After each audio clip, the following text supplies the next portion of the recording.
بسم اللہ الرحمن الرحیم۔ امید کرتے ہیں جی آپ تمام لوگ خیریت سے ہوں گے۔ آج ہمارے پاس سبق ہے جی سورۃ الطور۔ سورۃ الطور ایک مکی صورت ہے جس میں 49 آیات ہیں۔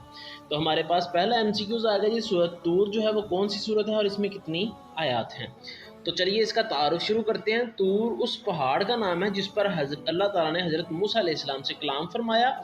اس سورت کی پہلی آیت میں اس پہاڑ کی قسم کھائی گئی ہے، اسی لیے اس سورت کا نام سورۃ طور ہے۔ سورۃ طور کو سورۃ طور کیوں کہا جاتا ہے، بیان کریں۔ سورۃ طور کا نام جو ہے وہ سورۃ طور کیوں رکھا گیا، یہ سارے سوال یہی ہیں۔ طور سے کیا مراد ہے؟ طور کا جو ہے وہ نام ہے جی طور جو ہے وہ نام ہے ایک پہاڑ کا جس پر اللہ تعالیٰ جو ہے وہ حضرت موسیٰ علیہ السلام سے جو ہے وہ کلام فرماتے تھے۔ طور پہاڑ مصر میں ہے۔ طور جو ہے اس کے بارے میں آپ کیا جانتے ہیں، کہاں واقع ہے جی؟ اس پہاڑ پر اللہ تعالیٰ نے حضرت موسیٰ علیہ السلام سے کلام فرمایا تھا اور اپنی تجلی بھی نازل فرمائی تھی، جس کی وجہ سے یہ پہاڑ جل گیا تھا۔ طور پہاڑ کو کوہ سینا اور جبل موسیٰ بھی کہا جاتا ہے۔ طور پہاڑ کو اور کیا کیا نام دیے جاتے ہیں؟ کوہ طور، کوہ سینا اور جبل موسیٰ۔ حضرت قرآن مجید سورۃ 3 میں اس پہاڑ کو طور سینین جو ہے کا نام بھی دیا گیا ہے۔ تو اس پہاڑ کی جو ہے وہ 3 نام آ گئے ہمارے پاس۔ ایک تو جو ہے وہ کوہ سینا، جبل موسیٰ، اور سورۃ 3 کے اندر اس پہاڑ کا نام کیا ہے جی؟ طور سینین۔ تو چوتھا جو اس کا نام ہے ہم پڑھ رہے ہیں وہ ہے جی طور۔ طور کا مرکزی موضوع کیا ہے جی؟ سورۃ طور کا مرکزی موضوع جو ہے وہ توحید، رسالت اور آخرت کا بیان ہے۔ تو یہ مکی صورت تھی تو اس کے اندر بھی عقائد ہی بیان ہوئے۔ آگے ہے جی اس کے مضامین کون کون سے ہیں۔ سورۃ طور میں بیان کیا گیا ہے کہ قیامت کا دن ضرور آ کر رہے گا۔ اس دن نافرمان اللہ تعالیٰ کے عذاب میں ہوں گے اور جبکہ فرما بردار اللہ تعالیٰ کی نعمتوں میں ہوں گے۔ اس صورت میں توحید، رسالت، آخرت کے بیان میں مشرکین کے اعتراضات کے جواب دیے گئے ہیں، انہیں عذاب پہنچنے کی خبر دی گئی ہے۔ اب ہمارے پاس آگے جی اس کے علمی و عملی جو ہیں وہ نکات کون سے ہیں۔ تو اللہ تعالیٰ کے عذاب کو کوئی نہیں ٹال سکتا۔ پہلا پوائنٹ آ گیا جی ہمارے پاس، اللہ تعالیٰ کے عذاب کو ٹال سکتا کوئی بھی نہیں۔ اللہ تعالیٰ مومن اولاد کو بھی نیک والدین کے ساتھ جنت کے اعلیٰ درجے میں ساتھ ملا دے گا اور ان کا مرتبے میں کوئی کمی نہیں کی جائے گی، کہ جو مومن کی اولاد ہے وہ جو ہے والدین کے ساتھ جنت میں اعلیٰ درجے کے ساتھ ملا دی جائے گی۔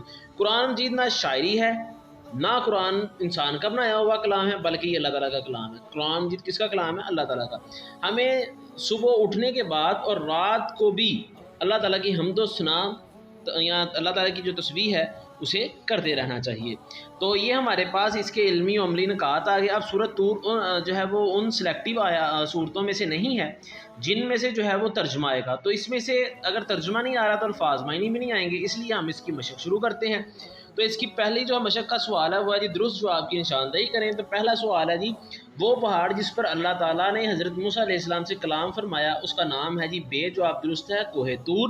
دوسرا سوال ہے جی سورۃ طور کے مطابق رب کی تسبیح کی جائے صبح و شام، یعنی کہ صبح و شام۔ اگر اس کا بہتر جواب ہم نکالیں تو وہ ہے جی ہر وقت، یعنی کہ ہر وقت جو ہے وہ اس کی تسبیح، اللہ تعالیٰ کی تسبیح جو ہے وہ بیان کرتے رہنا چاہیے، کہ ہمیں صبح اٹھنے کے بعد اور رات کو بھی اللہ تعالیٰ کی تسبیح جو ہے وہ بیان کرتے رہنا چاہیے۔ اس سے مراد ہے کہ ہمیں ہر وقت اللہ تعالیٰ کی جو ہے وہ، یعنی کہ جب ہم صبح اٹھ جائیں اور رات تک ہمیں اللہ تعالیٰ کی تسبیح بیان کرنی چاہیے، یعنی کہ اٹھنے کے بعد رات کے سونے تک جو ہے ہمیں تسبیح بیان کرنی چاہیے، مطلب کہ ہر وقت۔ کوہ طور ہے، تو کوہ طور ہے مصر میں، یہ ہم پڑھ کے کہ کوہ طور کہاں پہ واقع ہے؟ مصر میں۔ چوتھا سوال ہے کوہ طور کا ایک اور نام ہے، تو وہ نام ہے جی کوہ سینا، جیم جواب درست ہے۔ پانچواں سوال ہے جی سورۃ طور میں اعتراضات کے جواب دیے گئے ہیں جو ہے وہ مشرکین کے۔ تو ہمارے پاس اینڈ پہ تھا جی اس کا پوائنٹ کہ سورۃ طور کے اندر جو ہے وہ کن کے جو اعتراضات کے جواب دیے گئے ہیں؟ مشرکین کے۔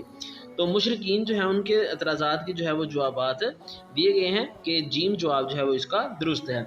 پہلا سوال ہے جی مختصر جواب دیجئے، دوسرا سوال ہے مختصر جواب دیجئے۔ تو اس میں پہلی جو ہے وہ جز ہے کہ سورۃ طور کو یہ نام کیوں دیا گیا ہے۔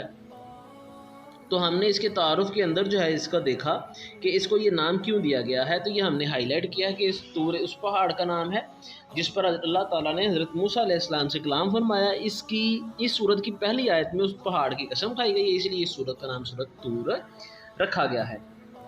آگے ہمارے پاس دوسرا شارٹ کویشچن ہے، سورۃ طور کا مرکزی جو موضوع ہے وہ تحریر کیجیے۔ تو اس کے تعارف کے نیچے ہی اس کا جو ہے وہ مرکزی مضمون لکھا گیا تھا، کہ جو ہم نے ہائی لائٹ کیا جی، سورۃ طور کا مرکزی موضوع جو ہے وہ توحید، رسالت اور آخرت کا بیان ہے۔ تیسرا ہمارے پاس شارٹ کویشچن ہے، سورۃ طور کے علمی و عملی نکات میں سے دو جو ہے وہ تحریر کریں۔ تو اس کے جو ہیں وہ ہمارے پاس دو جو ہیں وہ تحریر کرنے کے لیے ٹوٹل 4 ہیں، دو کوئی سے بھی آپ تحریر کر سکتے ہیں۔ تو ہم تیسرا چوتھا کرتے ہیں۔ اللہ قرآن مجید نہ شاعری ہے اور نہ ہی کسی انسان کا بنایا ہوا کلام، بلکہ اللہ تعالیٰ کا کلام ہے۔ چوتھا ہے کہ ہمیں صبح اٹھنے کے بعد اور رات کو بھی اللہ تعالیٰ کی حمد و تسبیح بیان کرتے رہنا چاہیے۔ تو نیکسٹ ہے ہمارے پاس جی سوال نمبر 4، سورۃ طور میں جن چیزوں کی قسم کھائی گئی ہے ان کے نام لکھیں۔ سورۃ طور میں جن چیزوں کی قسم کھائی گئی ہے ان میں ہے جی پہاڑ کی، طور پہاڑ کی قسم کھائی گئی ہے، اور لکھی ہوئی کتاب کی قسم کھائی گئی ہے، اور بیت معمور کی قسم کھائی گئی ہے، اور اونچی چھت کی قسم کھائی گئی ہے، اور ابلتے ہوئے سمندر کی قسم کھائی گئی ہے، کہ سورۃ طور جو ہے ان کے اندر ان چیزوں کی جو ہے وہ قسمیں کھائی گئی ہیں، اور ان تمام چیزوں کا ذکر آیا ہے۔ آگے جی ہمارے پاس سوال نمبر 5، سورۃ طور میں سورۃ طور میں قرآن مجید کا کیا تعارف کروایا گیا ہے، کہ سورۃ طور کے اندر جو ہے وہ قرآن مجید کے حوالے سے کیا بیان ہوا ہے۔ تو قرآن مجید کا یہ تعارف بیان کیا گیا ہے کہ اللہ تعالیٰ جو ہے اس کا یہ جو کلام ہے نہ تو شاعری ہے نہ ہی انسان کا بنایا ہوا، بلکہ یہ اللہ تعالیٰ کا بنایا ہوا جو ہے وہ کلام ہے۔ تو نیکسٹ کویشچن ہمارے پاس ہوگا جی لانگ کویشچن کا، کہ اس کا تفصیلی مضمون لکھیں۔